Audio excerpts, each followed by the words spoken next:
अमृतसर से खबर बता रहे हैं, जहां पर अमृतसर में स्वर्ण मंदिर के बाहर फायरिंग हुई है और सुखबीर सिंह बादल पर यह जानलेवा हमला किया गया है। जी हां, सुखबीर सिंह बादल पर यह हमला हुआ है। हमले में बाल बाल बच गए सुखबीर सिंह बादल, उन पर जानलेवा हमला किया गया और सुरक्षा कर्मियों ने हमलावर को भी पकड़ा है। तो बड़ी खबर आपको बता रहे हैं इस वक्त की, जहां पर अमृतसर में स्वर्ण मंदिर के बाहर यह फायरिंग हुई है। आपको बता दें,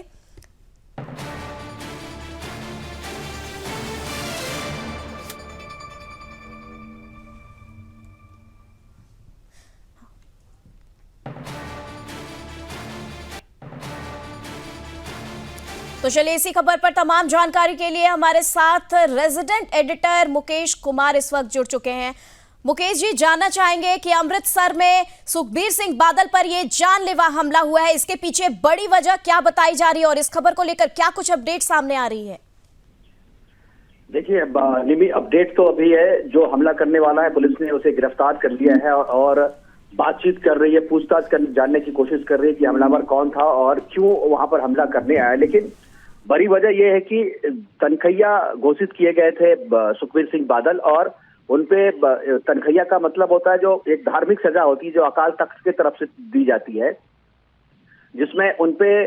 जिस दौरान वो सरकार में थे उस दौरान उन्होंने राम रहीम को सजा में छूट दी थी, माफ किया था उनको, और इसी की सजा जो है इसको उन्होंने बेअदबी माना अकाल तख्त ने और उसकी सजा उन्हें सुनवाई है। और एक चीज यहाँ देखने वाली बात है कि जो हमलावर है, जो हमला किया गया है, जिस तरीके से जिस गेट पे वो बैठे बैठे तनखैया घोषित किए वो सेवादार के रूप में सेवा दे रहे हैं स्वर्ण मंदिर के गेट पे, ये स्वर्ण मंदिर के भीतर का गेट है, यहाँ पर सिक्योरिटी बहुत कम होती है, यानी उनके साथ जो रेगुलर रूप से जो लोग होते हैं, जो सुरक्षा कर्मी होते हैं, यहाँ पर वो नहीं होते हैं। यहाँ पर पुलिस जो है नहीं हो सकती, पुलिस सादी वर्दी में यहाँ पे होती है, पुलिस अपनी वर्दी में यहाँ पे नहीं हो सकती स्वर्ण मंदिर के भीतर में। और इस बात का फायदा उठा करके हमलावर ने उन पर जानलेवा हमला करने की कोशिश की है। अभी तक ये पता नहीं चल पाया है कि कौन है हमलावर, लेकिन इसके लिंक जो है वो खालिस्तानियों से जुड़ सकते हैं। नरेंद्र सिंह चौड़ा जो है उसका नाम बताया जा रहा है, लेकिन उसका संबंध किससे है, हमलावर का नाम तो सामने आ गया, ये जो नरेंद्र सिंह चौड़ा उसका नाम है, लेकिन उसका संबंध किससे है, किसने भेजा, क्या ये सुपारी किलर है, कौन भेजा, या इसका खालिस्तानियों से संबंध जो है ये हो सकता है, क्योंकि खालिस्तानियों से जो सुखबीर सिंह बादल की जो पार्टी है जब ये सत्ता में थे उन्होंने खालिस्तानियों के साथ जो है उनकी नहीं बनती थी, खालिस्तानियों पे उन्होंने कड़ा एक्शन लिया था, तो निशाने पे हैं बादल जो है खालिस्तानियों के। तो ये हो सकता है कि खालिस्तानियों ने हमला करवाया हो, इसमें कोई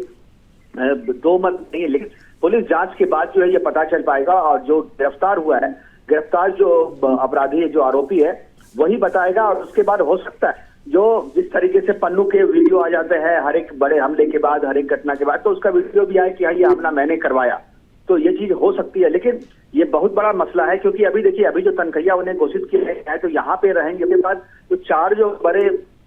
तख्त है उनको चार बड़े गुरुद्वारे में जाना है और वहां पर भी उनको इसी तरीके के काम करने हैं, वहां भी उनकी सिक्योरिटी जो है इसी तरीके से रहेगी और इस सजा में किसी भी तरह की ढील नहीं होती है।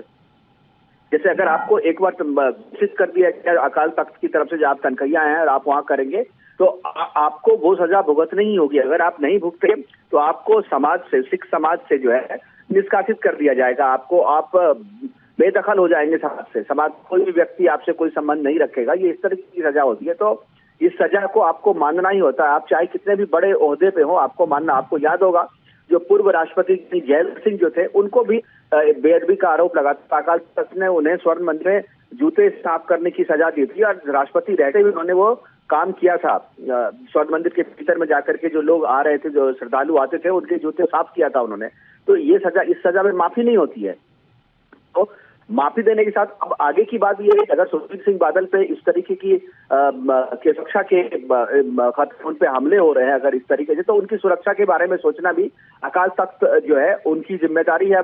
चूंकि जो नियम है वहां पे उस नियम के तहत अंदर पुलिस नहीं जा सकती, तो उस कैंपस के भीतर में आने वाले की चेकिंग हो या जो जहां सुखबीर सिंह बादल है वहां पर सादी वेश में ही अगर सुरक्षा कर्मियों की संख्या जो वो बढ़ाई जाए, क्योंकि कुछ ना इंतजाम तो करने पड़ेंगे, क्योंकि ये हमला जो है काफी गंभीर हमला है और इसमें उनकी जान भी जा सकती थी। अगर उनके साथ में जो लोग वहां पे थे, सादी वर्दी में जो पुलिस थी वहां पे, अगर वो चौकन्ने नहीं होते तो आप देख रहे हैं बिल्कुल क्लोज फायर, केवल 2 से 4 फीट की दूरी पर जो है वो अपराधी था, जहां से फायर किया। हालांकि उसके हाथ को पकड़ लिया सुरक्षा कर्मी, तो वो आसमान की तरफ वो फायर चला गया और वो बच के सुरक्षित रहे वहां पे। लेकिन इस तरीके के हमले और भी हो सकते हैं, और ये स्वर्ण मंदिर का मामला है, जहां पर दूसरे जो गुरुद्वारे हैं देश के, उससे ज्यादा सुरक्षा स्वर्ण मंदिर में होती है। जब यहाँ पर इस तरीके की के हमले हो सकते हैं, तो जो इसके बाद 3 और गुरुद्वारे में उन्हें जाकर के सेवादारी करनी है, तो वहां पर इनकी सुरक्षा को और खतरा हो सकता है। इसलिए अब जो है अकाल तख्त को भी मुझे लगता है कि इसके बारे में सोचना होगा, और जो पंजाब सरकार है उसको भी सोचना होगा कि ये अगर सजा भुगतते हैं तो सजा भुगतने के दौरान जो है उनकी सुरक्षा कैसे सुनिश्चित की जाए, क्योंकि ये चुनौती जो है, और ये जो सुरक्षा है केवल सुखबीर सिंह बादल के लेकर नहीं है, बल्कि इस पूरे सिस्टम को लेकर के सरकार की भी जिम्मेदारी बनती है कि उनको सुरक्षा दी जाए। और अकाल तख्त किसी तरह की सजा में ढील नहीं दे सकता, इसलिए सजा उनको भुगतनी है, तो सजा भुगतने के दौरान सुरक्षा को जिम्मेदारी वो सरकार को लेनी चाहिए, अकाल तख्त को भी लेनी चाहिए। ठीक है मुकेश जी, तमाम जानकारी के लिए आपका बहुत बहुत शुक्रिया। तो बता दें आपको, सुखबीर सिंह बादल पर जानलेवा हमला किया गया है। अमृतसर से बड़ी खबर आप तक पहुंचा रहे थे, जहां पर अब ये जवाबदेही, सुरक्षा की जवाबदेही, क्योंकि ये जो घटना है वो अमृतसर स्वर्ण मंदिर में घटी है, मंदिर के पास घटी है, जहां पर सुरक्षा के चाक चौबंद पहले से ही रहते हैं। लेकिन उसके बावजूद यहां पर ये जानलेवा हमला कई मायने में जो सुरक्षा व्यवस्था है उस पर सवाल खड़ा कर रहे हैं। तो कहीं ना कहीं सरकार को भी इसके लिए तैनात होना होगा और अलर्ट होना होगा।